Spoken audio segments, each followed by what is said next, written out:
చేస్తున్నాను. ఇందాక కూడా ఏకీపీ చెప్పాను నేను రామ్మోహన్ రావు గారికి, ఎవరి విగ్రహాలు తెలంగాణలో పెట్టవలసిన పని లేదు. తెలంగాణ ద్రోహుల విగ్రహాలు అసలు వద్దు. ఎందుకంటే ఎస్పీ బాలసుబ్రహ్మణ్యం గారు తెలంగాణ ద్రోహి కాదు, పాపం ఆయనకేం సంబంధం లేదు. అయినా కూడా అవసరం లేదు. ఏ స్టేట్ అయితే ఆ స్టేట్ లో పెట్టుకుంటారు. అక్కడ మన గద్దరన్ ఉన్నారు, అందేశ్రీ ఉన్నారు, చాలా పెద్ద పెద్ద కవులు, మహాకవులు ఉన్నారు. వాళ్ళందరూ విగ్రహాలు పెట్టుకుంటారు. వాళ్ళకే స్థలం సరిపోదు. ఇంకా మీరెందుకు తెలంగాణను హోల్సేల్ గా లక్షల కోట్లు దోపిడీ చేసే దొంగల విగ్రహాలు ఎందుకు అక్కడ? వద్దు, తీసేయండి. ప్రభుత్వం కూడా ఒక తీర్మానం చేయండి.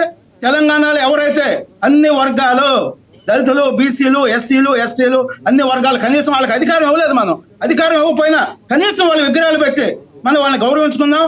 మరి చాకలి ఐలమ్మ గాని, మరి ఆవిడ మహా పోరాట యోధురాలు ఝాన్సీ లక్ష్మీబాయి తెలుసు మనకి. ఝాన్సీ లక్ష్మీబాయి కన్నా కూడా మహా పోరాట యోధురాలు చాకలి ఐలమ్మ. అదే విధంగా మన కొమరం భీము, ఇలాంటి వాళ్ళ విగ్రహాలు పెట్టండి. 10 మంది తెలుస్తే మన రాష్ట్రాన్ని దోచుకుని మనకు ముఖ్యమంత్రి పదవి ఇవ్వకుండా లైఫ్ లాంగ్ వాళ్ళే ముఖ్యమంత్రులుగా ఉండి మన హోల్సేల్ గా కబ్జాలు చేసి, నేరాలు చేసి, మర్డర్లు చేసిన వాళ్ళు ఎందుకు అవసరం లేదు. ఆయన కూడా రేవంత్ రెడ్డి గారు కూడా స్లిప్ అయ్యాడు కాబట్టి ఆయన కూడా క్షమాపణ చెప్పి నేను అనుకోకుండా అన్నా అంటే అసలు ఇవాళ ఈ సమస్య ఉండదు. పవన్ కళ్యాణ్ గారు కూడా ఫ్లోలో చెప్పుండొచ్చు. చెప్పినప్పుడు నేను అనుకోకుండా ఇట్లా అన్నానేది ఇది వివాదం అవుతుంది, ఇది తప్పు అని చెప్పేసి ఒక మాట ఆయన ఒక ప్రకటన రిలీజ్ చేస్తే అందరూ హ్యాపీగా ఉంటారు. ఆంధ్ర తెలంగాణ ప్రాంతం వాళ్ళంతా అన్నదమ్ములము, మొదటి నుంచి చెప్తున్నాము, ఇప్పుడు చెబుతున్నాము, ముందు కూడా ఉండాలి. తెలంగాణలో ఒక 20 రాష్ట్రాల సమాజాలు ఉంటున్నారు, అందరూ కలిసిమెలిసే ఉన్నారు. తెలంగాణ రావటానికి కూడా ఇతర రాష్ట్రాల వాళ్ళు కూడా ధర్నాలు చేశారు, అవి చేశారు. చివరిగా ఒక్కటి చెప్పండి శ్రీనివాస్ గారు ఒక్కటి చెప్పండి శ్రీనివాస్ గారు. తెలంగాణ సంపూర్ణంగా ఉండాలి. శ్రీనివాస్ గారు చివరిగా మీరు ఒకటి చెప్పండి.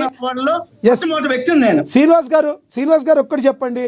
పేర్ని నాని గారే ఎందుకు రియాక్ట్ అవుతున్నారంటే ఏం చెప్తారు? చివరిగా చెప్పండి, మీరు సమయం తక్కువ.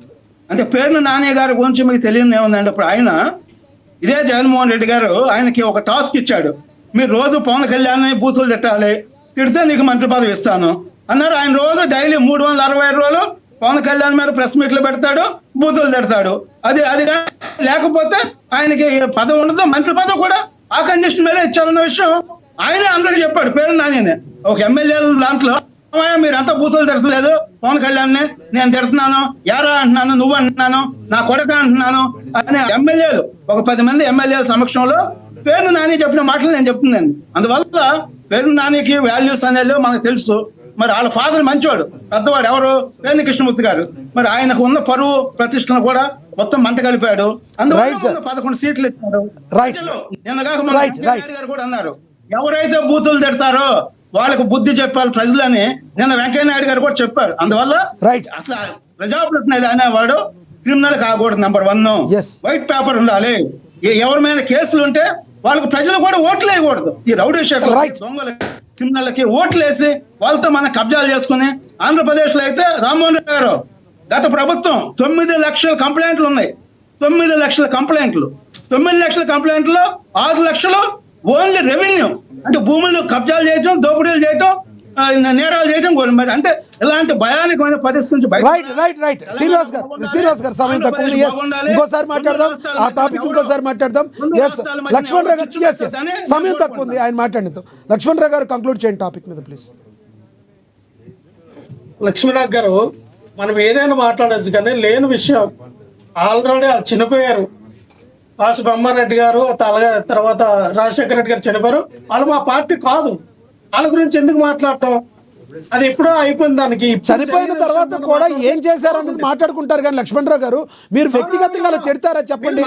ఒక్కటి అలా కాదండి, మీరు వ్యక్తిగతంగా ఏ నోర్ముయ్ అని మీరు కనీసం రాజకీయ విశ్లేషకులుగా ఉన్న ఆయన ఏజ్కైనా మీరు గౌరవం ఇవ్వాలి కదా. మీరు అలా వ్యక్తిగతంగా మాట్లాడకూడదు. ప్లీజ్ టాపిక్ మీద కంక్లూడ్ చేయండి. నేను చాలా కంట్రోల్ గా, మీరు కంట్రోల్ లో మాట్లాడితేనే ఎట్టా ఉంటే మీరు కంట్రోల్ తప్పితే ఇంకెట్టుంటుందో. సరే మీరు టాపిక్ మీద కంక్లూడ్ టాపిక్ మీద చాలా కంట్రోల్ గానే మాట్లాడా. ఎందుకంటే వినాలి లక్ష్మీనాథ్ గారు, పవన్ కళ్యాణ్ గారు అనే వ్యక్తి ఖచ్చితంగా క్షమాపణలు చెప్పాలి. క్షమాపణలు చెప్పలేదు అనుకుంటే ఆయన వ్యక్తిగతం చెప్తాడా చెప్పడా, చెప్పబోతే దాని పరిణామాలు అనుకుంటే వాళ్ళు తెలుసుకుంటే ఖచ్చితంగా రాజకీయం జరుగుతుంది. ఎవరైనా రాజకీయం చేయడానికి ఉంటారు, రాజకీయం ఉన్నప్పుడు రాజకీయమే చేస్తారు. పవన్ కళ్యాణ్ గారు ప్రతి విషయం రాజకీయం చేయట్లేదా? ప్రతి విషయాన్ని తీసుకొచ్చి ముడిపెట్టలేదా? ఎలక్షన్ ముందు 30,000 మంది అమ్మాయిలు తప్పడిపోయిన రాజకీయం చేయలేదా? వాలంటీర్లు అందరూ కూడా వ్యభిచార కోహంలోకి వండర్ మైండ్లు తీసుకెళ్లిపోతున్నారని పవన్ కళ్యాణ్ దగ్గర నుండి చూసాడా? పవన్ కళ్యాణ్ సీసీ కెమెరాలు పెట్టాడా? ఎలా మాట్లాడాడు? రాజకీయం చేయలేదా? ఏం మాట్లాడుతున్నారు సార్? ఇప్పుడు ఒకటి ఏమండి, మీరు ఒక పార్టీకి అధికార ప్రతినిధి, వినండి, ఒక పార్టీకి అధికార ప్రతినిధి. ఇప్పుడు పక్కనున్న ఇద్దరిని చూశారు కదా మీరు, వాళ్ళు ఎలా మాట్లాడారు? గౌరవనీయులు బండారు రామ్మోహన్ గారు, గౌరవనీయులు శ్రీనివాస్ గారు ఎలా మాట్లాడారు? మీరు కూడా ఒక హుందాగా మాట్లాడి జగన్మోహన్ రెడ్డి గారు అని ఎలా అంటున్నారు, చంద్రబాబు నాయుడు గారు ఎలా అంటారు, పవన్ కళ్యాణ్ గారు అనాలి. అట్టా చేశాడా ఇట్టా చేశాడా, మీ దానికి సింగులర్ ఎందుకు యూజ్ చేస్తున్నారు మీరు? తప్పు కదా అది, మీకు తప్పు అనిపించట్లేదా? మీరు సింగులర్ ఎందుకు యూజ్ చేస్తున్నారు? అట్టంటాడా ఇట్టంటాడా జోకరు? మీకు తెలుసా వేలాది మంది లక్షలాది మంది అభిమానులు ఉంటే జోకర్ అని అంటాకి మీరెవరండి?